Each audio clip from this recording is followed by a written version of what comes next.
And this is Wayne Goldsboro Television. It's Friday morning. It's December 20th. Wow. Wow. Hello, everyone. I'm Wayne Alley. And I'm Kim Best. Good morning and happy holidays. Oh, boy, here we go. This is a Friday morning, and I'm sorry, but this is the final Friday morning. We'll be here for a while. We're going on hiatus for the holidays. We'll be back in January. That's right. And in the meantime, let's get started with today. Okay? That's right. Happy Friday. Yes, indeedy. Happy Friday, and I hope everyone's doing well. And I hope your days are going well with all your whatever shopping you're doing, if you're doing any shopping. 5 days left. 5 days remaining. That's right. And here we go. That's well, right. Let's see, who's on today's program? Today, I believe we have Literacy Connections coming on to talk about their program. I'll tell you what, this is a great organization. It's a well-kept secret unless you're part of the program. And it's grown exponentially. It absolutely has. Literacy Connections is something we are all very proud of here in Wayne County. Pat Yates and her fine staff out there are doing an amazing job of helping people either improve their reading skills or actually learning to read. And she has some amazing statistics about how many people have difficulties reading. In our county. In our own county, That's exactly. Right. You won't believe how many people have difficulty reading. And there's several reasons for it, and we talk about that, and we talk about the Literacy Connections itself, and how perhaps you could even become a part of Literacy Connections here in Wayne County. I'm amazed by the amount of volunteers that Pat and her group have that come in on a regular basis every week. Yeah. That come in and help others in our community improve their skills. It's just a great program. Wait till you see this. It's amazing. It's Then, great. of course, we have another story, a Christmas story. Oh. A reader who comes in from the Wayne County Public Library and that's great. keeps us in the Christmas spirit. Yes, that is great. Love the Wayne County Library readers who come in and read to us, and this time of year they're reading, That's of course, right. Christmas stories. All right. Let's see. Oh boy, I missed yesterday was National Regifting Day. A lot of people do that. They do that. Today is Underdog Day. Underdog Day. Underdog was a superhero. Yes. He was actually a dog, voiced by the one and the only Wally Cox from years ago. He was a cartoon character. You remember Underdog? I actually do. Aren't you proud? I am proud. That I actually remember one of those. Underdog was just absolutely great. Wally Cox was great. He was Mr. Peepers on TV and did a bunch of other stuff, but he's known for Underdog. Today is Mud Day, M-U-D-D. What's that stand for? I have no idea, but I think it references Dr. Mudd who was the doctor who healed or who tended to John Wilkes Booth's leg after he assassinated President Lincoln. Mud Day, and then was accused of being part of a conspiracy, and it turns out he wasn't part of the conspiracy, but that is from where the phrase "his name is Mud" comes from. Oh, interesting. You ever heard that phrase? Yes, I have actually. Oh, his name is Mud, and that comes from that particular incident in our American history. Roger Mudd, the TV anchor newsman, was actually a descendant of Dr. Mudd from years ago. My goodness. That's right. Or it could be from Captain Midnight on television. His sidekick's name was Icky Mudd, played by Sid Melton, but probably not. How do you know these little facts? I make a lot little of it trivia. He just makes it up. I don't These know where little it comes facts. from. It's back in there somewhere. I don't know where it comes from. What you got? Let's see. I want to remind you to put on your calendars on January the 9th, the Goldsboro Police Department is inviting you to Coffee with a Cop. Oh, boy. Every month, the Goldsboro Police Department is setting up in a different location across our community for you to come and just sit down and have coffee with a cop, talk with them about anything that's on your mind. There's no agenda. It's very casual. Just come in, have coffee, have a conversation, tell them your ideas, your suggestions, or your concerns. It's just a time to get to know them. The January the 9th from 7 until 8:30. It will be taking place at Goldsboro Chapel Church, which is 1314 Ben Brewington Court. Right. That's the location for January. Then there'll be another one in February and the months to follow as well.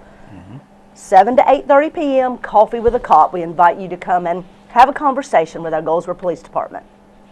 How about that? That is very interesting.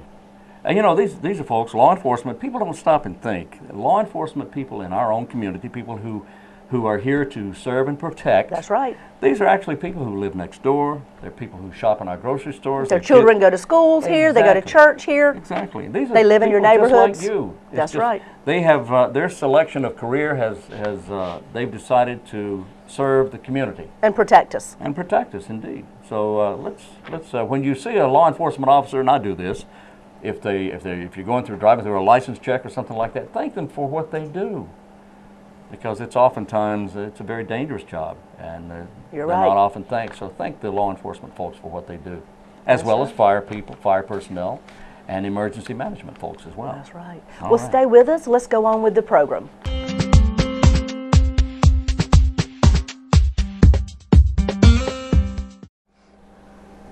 Today we're happy to have our friend Pat Yates in the studio with us. Hiya, Pat. Hi, Wayne. It's always a pleasure to be here. The pleasure's always mine, Pat. Pat is the director of Literacy Connections on East Ash Street in Goldsboro. Yes. What a wonderful place this is.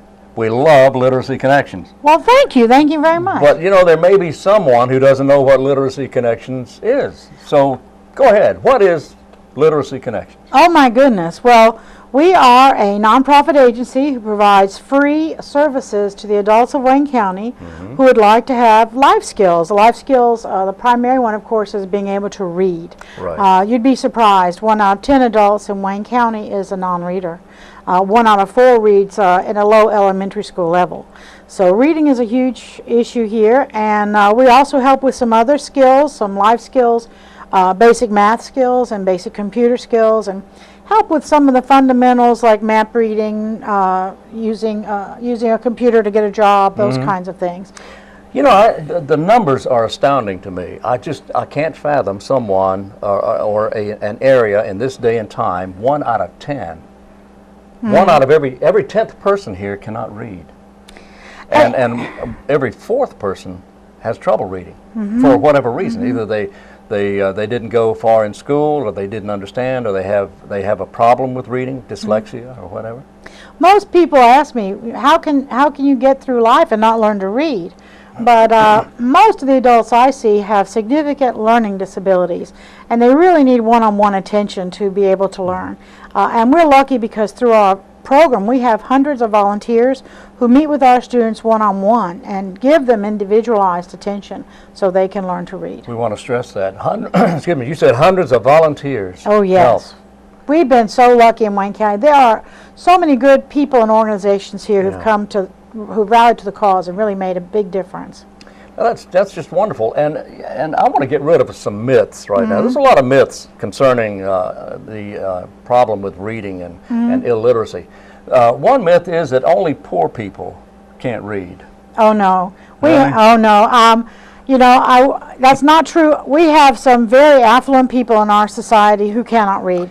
Now, people who can't read are really good at hiding it. They have even, I've had adults come to me and say, I've just realized that my father could not read, or my mother didn't read. They can even hide it from family members. But it's a very shameful thing. I tell my teachers, first you have to deal with the self-esteem issues for not being able to read. You're so ashamed of it. They get quite astute at hiding it from people. But it's quite common. And if you talk to people who deal with customer service, they know that. Bank clerks, they know that. People at state offices like DMV, they know, because people come in and need assistance in filling out the basic forms. Wow. Another myth is that people of a particular ethnicity are more apt to not be able to read, or people from a certain part of the country cannot read, have trouble with reading. Is any of that true? Any of that at all? None of that is true. And you know, we see people from all walks of life, all ages. We have students who are 18, we have students who are 80. We have equal balance pretty much between male and female, and of all ethnicities and cultures. The primary determinant in not being able to read is actually that learning disability, and dyslexia is an equal opportunity impairment. It touches everyone. The other barriers are life barriers. It is true that if you grew up in poverty without the opportunity to get education, you'd be surprised how many folks who are in their middle ages actually had life barriers. They didn't have a way to get to school. They had a sickness and no medical insurance, and therefore were kept out of school. We see a lot of those life barrier issues. About half of our students have life barriers that they weren't able to get education. Now, neither of us are doctors, but how would you describe dyslexia? That condition, is that a medical condition, or is that just a Well, there are 3 different kinds, Oh. and one. Well, see, I didn't know that. Yeah, one Wow. one comes actually from birth, and it's your brain is just wired to read differently. But you know, Albert Einstein had dyslexia. Did he not? So it doesn't mean your IQ is low. It means that you process visual information differently. So you have to be taught differently, and so you won't do well in a mainstream classroom. A second thing is some emotional impairment. Some of the emotional issues you have interfere with your ability to conform and sit in a classroom and function. And the third thing is, of course, some of the actual mental illnesses can have that effect. I have seen and heard of so many successful stories, success stories coming out of the literacy connections. Give me an idea of a couple of them that you find particularly interesting. Well, you know, I had this really handsome gentleman come in, beautifully dressed, mature, and he told me his wife had passed away several months before, and he had a grocery bag in his hand. He dumped the envelopes on the table. He said, "Miss Pat, can you tell me if I still have medical insurance?" He said, "My wife always, I can't read. She always did our bills, and now that she's gone," he said, I'm sick. I have terrible pain in my stomach, and there's blood coming up in my mouth." He said, "But I don't know if I still have medical insurance." And so he said, "Can you look at these?" And he couldn't read his medical statements. And I got his permission to call and found out that his account was being drafted, and he had medical insurance for 1 more month. He had to sign a new statement. Wow. But we got him to urgent care, and he had a bacterial infection. They rushed him to Duke Hospital, and he was there for some weeks. Wow. But because he couldn't read his bank statement, he couldn't read his medical insurance. I'm so ashamed of myself. I went to give him the address of the urgent care facility and realized he couldn't read the address, so I had to draw him a picture map. So that's how debilitating not being able to read.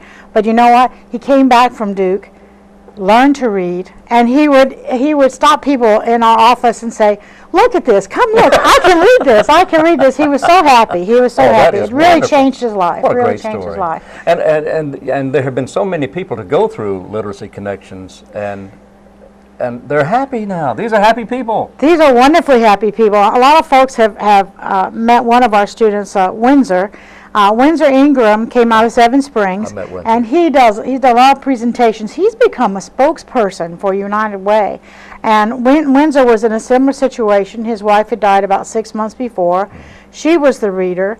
He wanted to learn to read so he could be more active in church. He said, "Miss Pat, I've always been a Sunday school teacher, but my wife would read the Sunday school lesson to me every night so that by Sunday I could teach it even though I couldn't read it.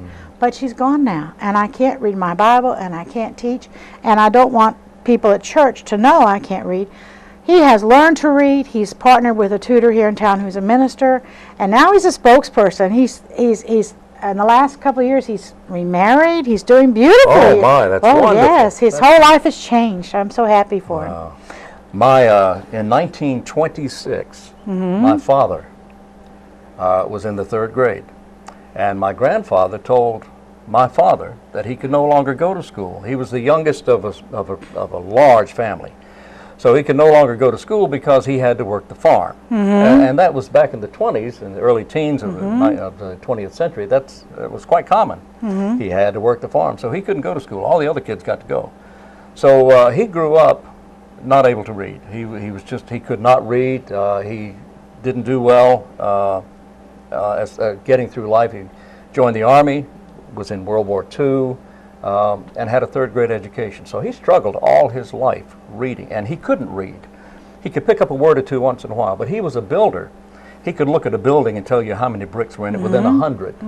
But reading it was his biggest problem, and the older he got, the more he tried, and he was able to pick up a few ideas of what certain words were, and he did get through life. But there was no literacy connection to help him. Had there been a literacy connection, he would have jumped at it, I'm sure. Well, an important moral to that story is that it is never too late to learn to read. That's right. CBS Sunday Morning this weekend featured an 89-year-old World War II veteran. Did you see that? Yes, I did. Who had recently, in recent months, learned to read. And, you know, he had served in Normandy and through all the stresses of World War II, and he said, even so, the most difficult thing about his life was trying to survive all those years without being able to read. After everything he'd been through. Everything he'd done, even World War II, not being able to read was a greater tragedy to him. And you know, I always think I know everything about it, but I met a gentleman in the 70s this year, and he heard me talking. He said, I've learned to read. He said, do you know what's important about me being able to learn to read? And I said, no, tell me. He said, I can pump my own gas. I never thought about that, but you know, you can't punch all those buttons. He said, I don't have to ask anybody to help me. I don't have to ask the lady to come outside and do it for me. I don't have to tell a stranger I can't read. I can do it myself now. Wonderful. We just don't realize how much true. we use reading. Yeah. Pat, you and I do not talk about what we're going to talk about when you come in, and you've done several of these, and I appreciate very much your coming in. But I wanted to talk and ask you about some controversy that came up over the past several months, some months ago. How is Literacy Connections funded? Well, we're funded by a variety of sources. The United Way provides us with a grant that gives us a lot of our operating costs. Wonderful. The City of Goldsboro has begun funding us this year and next year. They provide a match fund that we can help to provide 2 teachers. We have a federal grant that is administered by the state of North Carolina, which provides us with the majority of the funding for the 2 teachers. Wayne County has graciously and beautifully provided us with a wonderful facility there on Ash Street next to the Senior Center, which is a real benefit to us. And they gave us the initial money that provides for my salary and for an assistant to myself who does the bookkeeping and administrative parts of it. And this year we have a half-time person. We have a variety of other smaller grants and a number of private individuals. And we do a fundraiser, Read Between the Lines, which this year raised $9,000. All right. So that's great for wonderful. us. That's great for us. Very successful, and I hope you do this again next year. Oh, we'll do it every year, and we're Okay. going to keep Wonderful. expanding because, unfortunately, you know, we have registered over 600 students. Wow. But with 10,000 who can't read and 29,000 who read on an elementary school level, we still have a lot of work to do. You have a lot of work to do now, and you're always willing to talk to someone who wants to volunteer. That's right. You're always willing to talk to someone who wants to donate. Yes. And you're always willing to talk to anyone who has any questions about Literacy Connections. One of my things is we're an open book. We accept all students. We even have some family programming we do now. You've never seen a more beautiful thing than to see a 40-year-old gentleman and his 9-year-old daughter sitting and learning to read together. Wow. We have some family programs on Saturday and in the summertime because parents and children learn to read very quickly together if you can team them up. So we have something for everybody, and it's really important that people know that our services are free, all completely free. So, and they're confidential. You don't have to tell anyone that you can't read. You can come in and we will keep it private. How does someone contact you? Well, we are open from 8:30 in the morning till 8 o'clock at night, Monday through Thursday, and anyone can walk in any time. We're also open on Friday morning from 8:30 to 12:30. We used to be open Friday night, but nobody would go to school then. Isn't that funny? And we're open from 10 o'clock to 2 o'clock on Saturday for those people who work and need to come in. So they can come in. They can, of course, call us or email us, and our telephone number is 735-1990. 919-735-1990. 1990. And you'll also notice here in the background, you can get this information also off their website, which you'll see here in the background. That's our backdrop today, which is Literacy Connections, Wayne County. No. Literacy, let's see. What is it now? Literacy Connections of WayneCounty.org That's is right. the website. Literacy Connections of WayneCounty.org. Is our That's website. it. Pat, always great to see you. I Thank enjoy you this, so Wayne. much. Thank you. Thank you for what you do for Wayne County. And come back soon.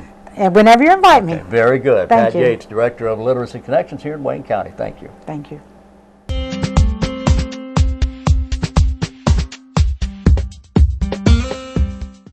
Hello, I'm Bonnie Dale with the Wayne County Public Library. I'm going to be reading today from one of my favorite authors, Karen Beaumont, Who Ate All the Cookie Dough? Eeny, meeny, miny, mo. Who ate all the cookie dough? Who do you think it might be? Kanga looks around to see. Lion, lion, do you know who ate all the cookie dough? I don't know. It wasn't me. Maybe zebra. Let's go see. Zebra, zebra, do you know who ate all the cookie dough? I don't know. It wasn't me. Maybe llama. Let's go see. Llama, llama, do you know who ate all the cookie dough? I don't know. It wasn't me. Maybe cheetah. Let's go see. Cheetah, cheetah, do you know who ate all the cookie dough? I don't know. It wasn't me. Maybe hippo. Let's go see. Hippo, hippo, do you know who ate all the cookie dough? I don't know. It wasn't me. Maybe monkey. Let's go see. Monkey, monkey, do you know who ate all the cookie dough? Where is monkey? Where'd he go? Did he eat all the cookie dough? Yes? No? Maybe so. Monkey see, monkey do. It wasn't me. Tee-hee. Then who? Eeny, meeny, miny, mo. Who ate all the cookie dough? Doesn't anybody know? Do you? We know, we know, we know who. See if you can guess it too. It was baby kangaroo. Boo! If you like that story and others like it, we have many by Karen Beaumont at the Wayne County Public Library. Perhaps you'll find that or another one that you enjoy.